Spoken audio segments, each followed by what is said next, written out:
अभी हम पहुंचे हैं बक्सर के अहिरौली जगह पर, जहां पर पीएम मोदी अभी थोड़ी देर पहले आए हुए थे और यहां पर उनको देखने के लिए तमाम दर्शक यहां पर आए हुए थे। अभी हमारे साथ एक भाई जी हैं, हम इनसे बात करते हैं। क्या नाम पड़ेगा भैया?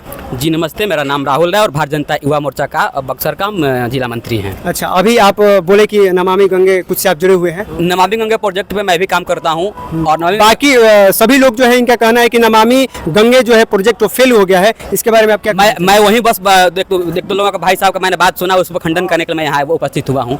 एक सिंपल सी बात है कि यदि स्वच्छ भारत को अपनाना है, स्वच्छ भारत को दिल से लगाना है, तो प्रधानमंत्री जी सड़क पे आके झाड़ू लगा देंगे, देश साफ नहीं हो जाएगा, देश के सड़क साफ नहीं हो जाएगा।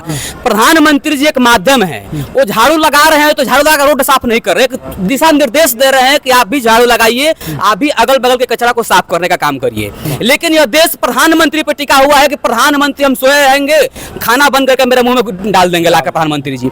जिस नमामि गंगे प्रोजेक्ट के बारे में लोग बात कर रहे हैं और हर संडे की जो बक्सर रामरेखा घाट पर जो बात किया जा रहा है, रामरेखा घाट के तो कुछ लोग अभी बात कर रहे थे कि उसमें जाने पर पैर बिछल जाएगा, उसमें गिर जाएंगे, पैर हाथ टूट जाएगा। बिल्कुल वही खंडन करने के लिए यहाँ उपस्थित हुए हैं। जिस रामरेखा घाट के लोग बात कर रहे हैं कि हर संडे के दिन कुछ लोग आते हैं, साफ करके चले जाते हैं। साफ करने वाला इसी शहर का एक इकलौता चिराग जो गंगा पुत्र के नाम से मशहूर सौरभ तिवारी एंड कंपनी है। सौरभ तिवारी भारतीय जनता युवा मोर्चा का जिला अध्यक्ष हैं और अपने सारे कमेटी के साथ हर संडे के दिन जाकर के रामरेखा घाट को साफ करते हैं। जितना उनके पास समय है, अपना एक हफ्ता में संडे का संडे समय निकालते हैं, साफ करते हैं। लेकिन संडे के अलावा जो लोग उनको कोसते हैं कि हर संडे के लोग आते हैं, कचरा फैला कर चले जाते हैं, एक दिन में भाई साहब कचरा साफ होने वाला नहीं है। यदि सौरभ तिवारी का कचरा आकर के हफ्ता में एक दिन समय दे रहे हैं तो एक दिन हफ्ता में समय हम भी दे सकते हैं। यदि समय एक दिन नहीं सकते तो 1 घंटा समय जरूर दे सकते हैं। लेकिन ये लोग कचरा फैलाने वाले लोग हैं जो नमामि गंगे प्रोजेक्ट के बारे में लोगों को कोसते हैं, बेटी बचाओ बेटी पढ़ाओ के अभियान को लोग कोसते रहते हैं, वो लोग कचरा फैलाने वाले लोग हैं। और नरेंद्र मोदी जी के कार्यों का जो वर्णन किया जा रहा है, नरेंद्र मोदी जी को वोट इसलिए चाहिए और नरेंद्र मोदी जी के कार्यकाल में भारत इसलिए आगे बढ़ रहा है ताकि किसान जो आत्महत्या करने के लिए खेत में मजबूर हो जाता था, वह किसान को एक छोटा पैकेज ही सही पर मंथ 500 रुपए देने का काम उन्होंने किया है। बेटी बचाओ बेटी पढ़ाओ अभियान के तहत उन्होंने कितना अच्छा प्रोजेक्ट लाया है कि बेटियां जो है घर से निकल कर पढ़ने के लिए अग्रसर हो रही है।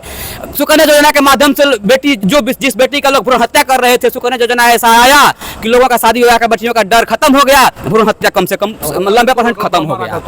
इसके बाद बहुत सारे प्रोजेक्ट है जो नरेंद्र मोदी जी के द्वारा लाया गया है, करोड़ों गरीबों को सर पर छत उन्होंने बनाया है। इस नरेंद्र मोदी जी को वोट करना जरूरी है और विश्व स्तर पे भारत का मस्तक ऊंचा करने, भारत का नाम ऊंचा करने वाले विश्व स्तर पे यदि कोई व्यक्ति है तो इकलौता चिराग नरेंद्र मोदी है और नरेंद्र मोदी को किसी भी कीमत पे वोट करना जरूरी है।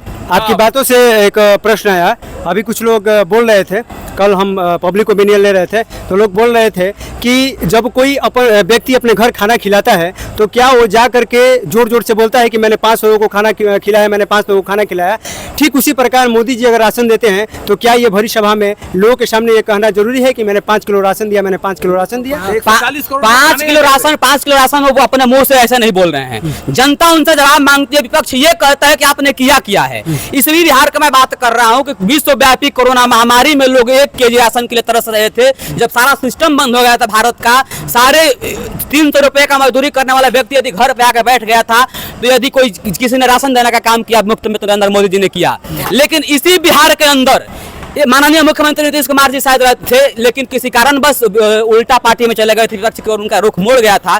जो 5 केजी राशन जो पैसा से दिया जा रहा था गरीबों का, उन्होंने बंद कर दिया। इसलिए बंद कर दिया कि नरेंद्र मोदी जी फ्री का राशन दे रहे हैं। जनता ये बोल रही है कि फ्री का राशन नरेंद्र मोदी जी दे रहे हैं, नरेंद्र मोदी जी दे रहे हैं तो नाम नरेंद्र मोदी जी का हो रहा है, मेरा नाम इसमें कुछ है नहीं, इसलिए हम जो अपना राशन देना बंद कर देते हैं गरीब। अच्छा, बहुत लोगों का ये कहना है कि आयुष्मान कार्ड जो है वो बहुत से लोगों का उससे फायदा नहीं मिला है, इसके बारे में क्या कहना चाहिए? इसका जिला तक प्रमाण मैं हूँ। अभी 5 दिन पहले मैं IGIMS में गया था, देख वहाँ पे जो है सारा का सारा मेरा इलाज IGIMS में क्या बोलते हैं उसको, आयुष्मान भारत जो कार्ड से ही बना हुआ है। अच्छा, लोगों का ये भी कहना है कि अभी वो बोल रहे हैं कि अभी यहाँ पर भी बोले हो और हर जगह बोलते हैं मोदी जी कि 70 साल से प्लस जितने भी बुजुर्ग हैं उनको हम स्वास्थ्य सुविधा देंगे।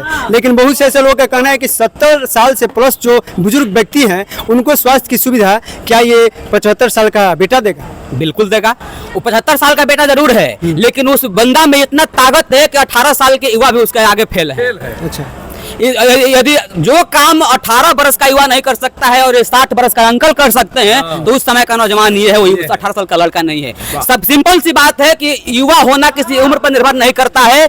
युवा होना इस बात पर निर्भर नहीं करता है कि हमारी उम्र कितनी है, हम कितने बड़े कितने छोटे हैं, बल्कि युवा होना इस बात पर निर्भर करता है कि हमारे अंदर का उत्साह, उमंग, जोश और कुछ कर गुजरने का जुनून, आत्मबल और आत्मविश्वास जैसे गुणों की मात्रा कितनी संख्या में है। जिस मनुष्य के अंदर इसकी मात्रा जितनी अधिक संख्या में पाई जाएगी, वह उतना ही सशक्त और ऊर्जावान युवा कहलाएगा, जो नरेंद्र मोदी जी में कूट कूट के भरा हुआ है। अच्छा, आप इतना बोले और ये भी थी एक आपसे पूछना चाहते हैं लास्ट क्वेश्चन।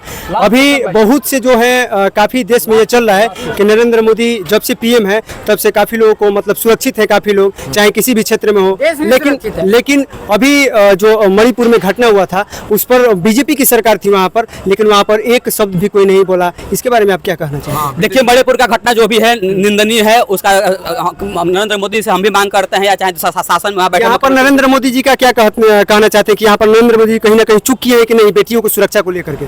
बेटियों को सुरक्षा को लेकर चूक नहीं की है, एक लौता चना भान नहीं फोड़ सकता है नरेंद्र मोदी जी। जहाँ कुछ भी तो वहाँ पर बोलना चाहिए था सरकार उनका मणिपुर में, क्योंकि बीजेपी की सरकार भी थी मणिपुर। यदि मणिपुर में जो घटना हुआ था निंदनीय है, मैं बार बार बोलता हूँ, देश के प्रधानमंत्री जी भी माफी मांगे हैं वहाँ के लोगों से कि जो भी हुआ है गलत हुआ है और कड़ा जांच इसका होगा और जांच के बाद जो दोषी पाएगा उसका सजा जरूर होगा। लेकिन जिस मणिपुर का लोग बात करते हैं, विपक्ष की जैसा सवाल आप कर रहे हैं, मणिपुर का घटना को ठीक है भारतीय जनता पार्टी से चूक हो गया, मणिपुर के घटना का बार बार लोग प्रदर्शित करते हैं, लेकिन अन्य लोगों का कहना यह भी था कि राहुल गांधी वहाँ पर लोगों से सहानुभूति मतलब ये देने के लिए गए थे, लेकिन नरेंद्र मोदी वहाँ पर नहीं पहुंचे। वहाँ आग लगाने के लिए गए थे राहुल गांधी, वहाँ आग लगा दिए। आग जो जल रहा था उसमें पानी नहीं बल्कि घास फूस फेंकने का काम करने के लिए वहाँ पर जा रहे थे राहुल गांधी, इसलिए उनको रोका गया है। विस्फोट एक बहुत बड़ा विस्फोट करने के लिए जा रहे थे, उस विस्फोट को रोकने के लिए राहुल गांधी को रोक दिया गया है। यदि राहुल गांधी वहाँ पहुंच गए होते तो घटना नहीं बल्कि बहुत तेजी से बढ़ता है। यानी कि आपके कहने का मतलब है कि नरेंद्र मोदी की सरकार में जो भी बेटियां हैं, चाहे जो भी लोग हैं, सभी लोग सुरक्षित हैं, सब लोग सुरक्षित हैं। देश के शासन प्रशासन के साथ साथ देश के आम जनता, गरीब किसान सब लोग सुरक्षित हैं। और जब तक देश के प्रधानमंत्री रहेंगे तब तक पाकिस्तान के द्वारा यह हिम्मत नहीं होगा, देश के इर्द गिर्द में बैठे घुसपैठियों का ये ताकत नहीं होगा कि भारत में घुस कर हमला कर सके। यदि हमला करेगा तो 4 का बदला 40 से लेंगे और 40 का बदला 400 से लेने का हिम्मत रखते हैं नरेंद्र मोदी। एक प्रश्न और, लास्ट प्रश्न मेरा रहेगा। आप बोल रहे हैं कि अभी पाकिस्तान के लोगों का हिम्मत नहीं है कि हिंदुस्तान में घुस जाए, तमाम तरीके की, चाहे राम मंदिर हो गया, अभी जो चुनाव अभी नरेंद्र मोदी जी बोले, आगे जो है कृष्ण मंदिर भी बनाने का मांग हो रहा है लोगों के द्वारा, प्रधानमंत्री बोल रहे हैं कि कृष्ण मंदिर भी बनाएंगे। लेकिन लोगों का कहना यह भी है कि जो बेरोजगारी देश में फैली है, इसको लेकर के उनके दिमाग में क्या चल रहा है, कब बेरोजगारी खत्म होगी, क्योंकि ये जो नौजवान है उनका बहुत बड़ा मुद्दा है। सिंपल सी बात है, जिस बेरोजगारी के लोग दुनिया जो गान गा रही है, उसी नौजवान युवा से मैं ही बिलोंग करता हूँ। लेकिन आज के परिस्थिति में जो लोग पढ़े लिखे लोग हैं उन अनुसार उन लोगों को नौकरियां मिल रही है, आज भी मिल रही है, रोजगार बंद नहीं हुआ है। लेकिन अपना गलती छुपाने के लिए, हम तो पढ़े लिखे हैं नहीं, हमारे पास डिग्रियां हैं नहीं कि हम उस पोस्ट पर जाएंगे, उस नौकरी में जाने के उस नौकरी में भाग लेंगे। अपना गलती छुपाने के लिए बेरोजगारी रोड पे 10 लोगों का, नौजवानों का जमात खड़ा करके सरकार को कोसने के लिए बेरोजगारी हो रही है। नहीं अभी क्योंकि बहुत दिनों से अभी रेलवे का वैकेंसी नहीं आया था, आया भी तो 5000 की 5500 के आसपास था, तो इतने दिनों से 2019 में आया था, उसके बाद 5 वर्षों के बाद इतना ही वैकेंसी आया, तो कहीं ना कहीं लोग तो रोड पर हंगामा तो जरूर करेंगे। हंगामा देखिए, नौकरी बंद नहीं हुआ है, एक आशा के साथ लोग पढ़ते हैं, आशा के साथ पढ़ते लोग हैं, और जो भी सीट खाली हुआ है चुनाव बाद आशा हम लोगों का है, विश्वास है कि नरेंद्र मोदी उसको पूरा करने का काम करेंगे। और रही बात सरकारी नौकरी की, तो एक साथ सरकारी नौकरी निकाल करके और सारे देश के युवाओं को भर करके बेरोजगारी खत्म नहीं किया जा सकता है। जितना गवर्नमेंट में के पास बचा हुआ सीट है, जितना गवर्नमेंट के पास ताकत है नौकरी देने का, उतना ही सीट आएगा। बाकी जो आत्मनिर्भर बनाने की जो बात हो रही है, आत्मनिर्भर इसीलिए बनाया जा रहा है कि यदि आप नौकरी के योग्य नहीं है तो आत्मनिर्भर बन करके छोटा मोटा बिजनेस करिए, आप उसके लिए सरकार पैकेज दे ही रही है, लोन करा करके अपना रोजगार करिए। रही बात राम मंदिर, कृष्ण मंदिर, सारे जो मंदिरों की जो बात हो रही है, उससे मैं बता देना चाहता हूं कि राम मंदिर बनाने से लोगों का बेरोजगारी नहीं बढ़ा हुआ है, राम मंदिर बनने से रोजगार बढ़ा हुआ है। आप जाकर के वहां देखिए कि कितने इर्द गिर्द में दुकान लगा करके लोग रोजगार करके बैठे हुए हैं, क्या रोजगार नहीं है? देखिए अभी इनका कहना था कि जो राम मंदिर बना उससे रोजगार मिला है, और बाकी जो है किस तरीके से ये अपना राय दिए, आप लोग का ये राय जो है कैसा लगा, आप लोग कमेंट बॉक्स में अपना राय जरूर दीजिएगा, और ये खबर जो है ज़्यादा से ज़्यादा शेयर कीजिएगा। फिलहाल आप देख रहे थे भारतीय खबर, राकेश कश्यप के साथ कैमरे के पीछे विकास पराशर। जय हिंद।